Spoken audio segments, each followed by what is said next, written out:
Hello and good morning, everybody. Hi, good morning. How are you doing? Is this the doctor?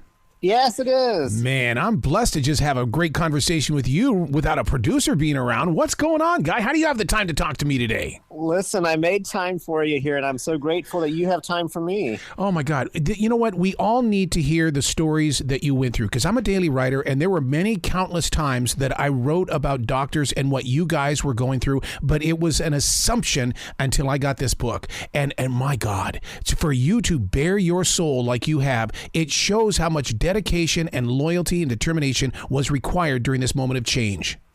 Oh my gosh, that means so much coming from you. Thank you so much. How easy was it to write the book? There's no way that it easily flowed out. You know, it took me 2 years. It was a process. I did not write this all at once. I wrote it in chunks. What really helped me was that there was a lot of pictures on my phone. So in the era of smartphones with 2 little kids, we have to remember that my wife and I capture each and every moment. I took a lot of random pictures at the hospital of me, colleagues, what we were going through. Not so much that I had an intent to share it at some point. It was just kind of marking the moment. But I didn't realize how powerful that would be until I went back and used those pictures to kind of set the scene and get back into it. It was cathartic writing these. There were times when I felt uncomfortable writing. I felt like, oh my goodness, did we really go through this? And there was other times when I said, I need to share this. People need to hear this. So it was a process. Yeah, because the further we get away from it, the more we're going to go, what, really? And the thing about it is, though, is that you're open and honest inside these pages in the way. Now, this was the shocker to me, Doctor. Sure. In all the things that were falling apart, there were still race issues. I am just blown away by that. Yeah. You know, racism has always been around. 2020 brought the twin pandemic of racism. The murder of George Floyd in the summer of 2020 was a very tipping point. I live in Atlanta. We had a lot of tension. We had a lot of events in the city, a lot of crime going on, a lot of protesting. But inside hospital walls, you know, reminding ourselves that hospitals are little micro societies of their own, I could easily palpate frustration, tension between colleagues, and also from our patients. I could sense anger. I could sense power, you know, feeling a lack of power, feeling a lack of voice. There was so much that was obvious that probably there was there before, but was very clear to me during this part of the pandemic. And it really woke me up. Personally, first and foremost, I can never say that I know what it feels like to be an African-American patient or an African-American physician walking into a room or being examined by somebody. I don't. However, personally, I have vitiligo, which is a depigmentary skin disorder. So being Indian, I should look brown, but over the years, I've transformed into looking white. And patients will always ask me, well, Desai, that sounds Indian. Why don't you look Indian? And I never get into the details because I never want it to be distracting. But obviously, personally, that can be very distracting. What I'm getting at is that summer, I really realized, well, are people assuming based on my skin tone I should look a certain way and act a certain way because of my ethnicity? And it really was awakening to me that's the first thing that we notice on somebody, and we probably have some biases and assumptions with that.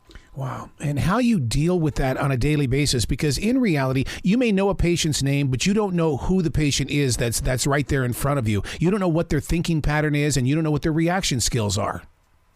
No, we don't. We certainly don't. So over the years, one of my passions is the patient experience and human experience. And I've learned to be really direct. And I've also learned to be that compassion wins and loving your patients. That's what we have to do. We have to love our patients and have a compassion and a passion to heal.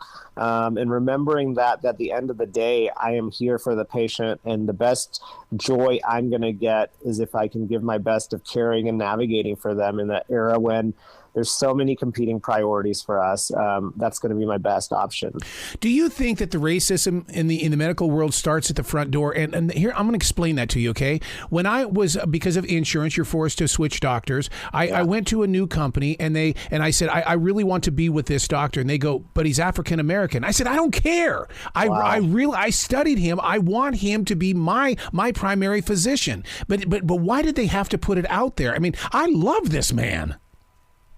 I hate that they put it out there. And I wonder if they put it out there because they've had previous experiences with patients not wanting to be seen, perhaps by an African-American physician. Yeah. I have dealt with that with colleagues. I have a Muslim colleague who I talk about in my book who has had overt racism because she wears a hijab, and patients have said, I don't want to be treated by a physician like you. I mean, it's atrocious. Wow. When I talk about it, it's atrocious. So do I think it starts at the front door? Absolutely. I think it's inherent, and we have to keep fighting that. We have to advocate for each other and our patients. You know, we have to really have a two-way system of trust. And if we don't have trust, we don't have a relationship to heal.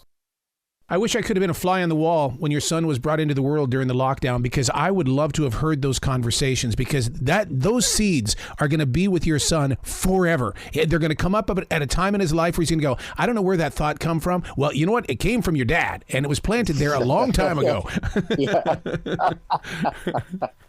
Certainly. It was a different world when he was born. 2 weeks before, basically the 2 weeks before the country shut down is when he was born, and it was a very pivotal time. Wow.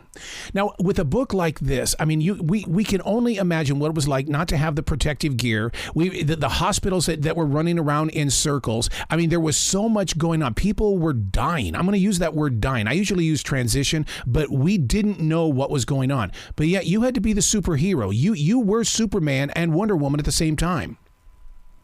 Yeah, I don't like to call myself Superman necessarily, because I think I'll say that because I don't want to epitomize myself and say that I was doing what other people weren't doing. But right. I was really, truly surrounded by a village of people who were showing up every day, putting their brave face on and doing the best that they can.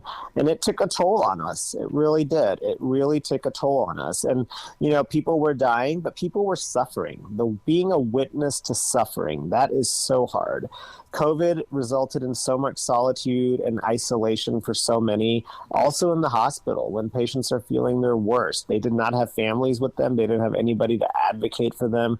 We were dressed in this PPE, covered. It was very depersonalizing, the whole experience. And it was something that I hope we never have to go through to that degree again in our lifetimes. We all know there's risk of that, but it was a challenge. And, for healthcare workers like myself, my mental health took a toll too. I am a human being, I think, and that's one of the reasons I wrote this book, is I want everybody to know that healthcare workers are human beings too, and it's okay to be vulnerable. And that summer of 2020 is when I really realized, you know what? I can't be, just as you put it, Superman and go, go, go, go, go, go, go. There comes a time where I have to say, okay, I need to slow down. Something's not right. And I talk about that openly in my book.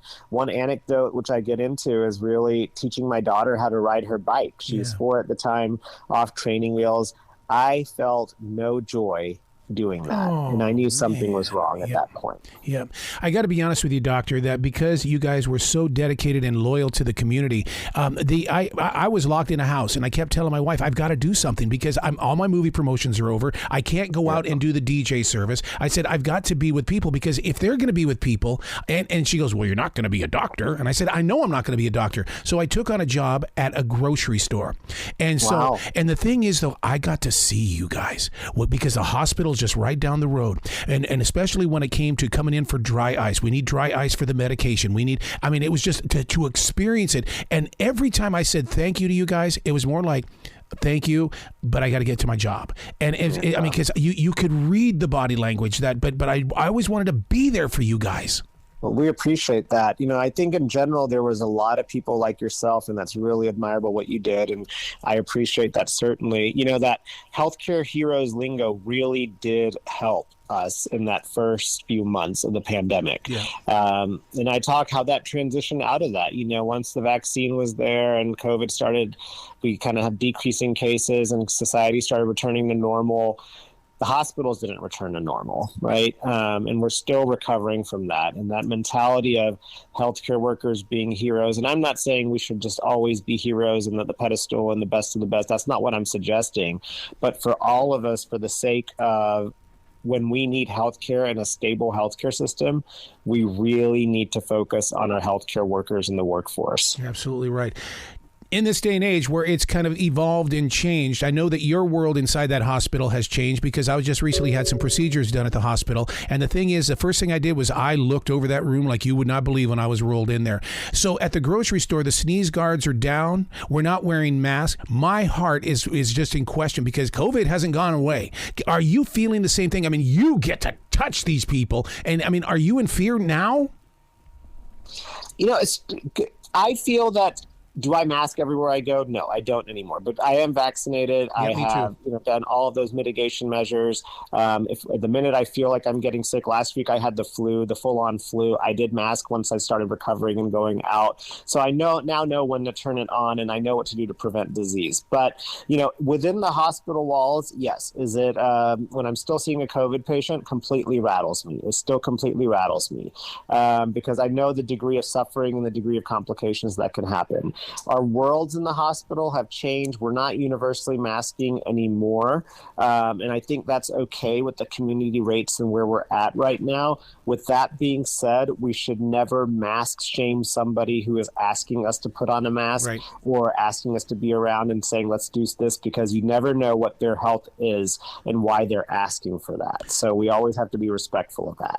You talk about something here that I know is going to make a connection with everybody in the medical world, but also anybody else who was an essential worker. What we went through to put our souls out there, substance abuse, violence, divorce. I mean, you're not afraid to talk about that in this book. I'm not, because I've seen it, leading my group and being around in this community, for better or worse. I'm privy to a lot of personal, very solid relationships. And I've seen physicians go through this in and out of the pandemic. I will say, physicians, we are trained to not make mistakes. We are trained to heal. We are trained to fix things. When we cannot, it is the worst feeling for us. When we cannot overcome a challenge, it's not the way we're wired. So this pandemic especially brought so many challenges to us because there was so much that we could not fix. I could not fix. It's been a process for me to understand that, being a leader, I'm not going to be able to fix everything. It may be only half fixed and I have to deal with it and move on. And that's a process of acceptance, and that's setting boundaries for myself. One thing I'm really proud of is that I'm going to be able to donate all of my proceeds back to the Lorna Breen Heroes Foundation. Dr. Breen was a physician who committed suicide in 2020 after serving in a very busy ER and leading in New York City. It's tragic when her story came out, and I still read back her story. It is basically one that I say to myself, this could have been me. This could have been any of my colleagues. And her family started this organization to destigmatize mental health for healthcare workers, all disciplines, not just doctors, and really try to work on increasing the joy in practicing, because we want everybody to feel safe practicing. We want everybody to feel safe that they can get help when they want to. And doctors especially sometimes don't feel that they're safe to do so because they're worried about the repercussions on what does that mean for my professional license? What does that mean for my future? And we have to remove those barriers. And that's really one of the reasons I wrote this book, because when I've shared this book kind of one-offs or my story one-off, people look at me like, wow, you struggled? And I said, yes, because it's always people that seem put together on internal side that they're probably collapsing a little bit. And we have to be comfortable talking about that. Where can people go to find out more about you and to get involved with this foundation you just spoke of? Absolutely. So my website, DhavalDesaiMD.com, has all the information. The book is available at all major retailers. Dr. Lorna Breen, her foundation is called Dr. Lorna Breen Heroes, easily found on Google. And my social media pages have links to all of that as well. Man, you got to come back to this show anytime. The future is always going to be open for you, sir. I appreciate that, Arrow. It's been a pleasure being with you. Well, you be brilliant today, okay? Thank you so much. Take care.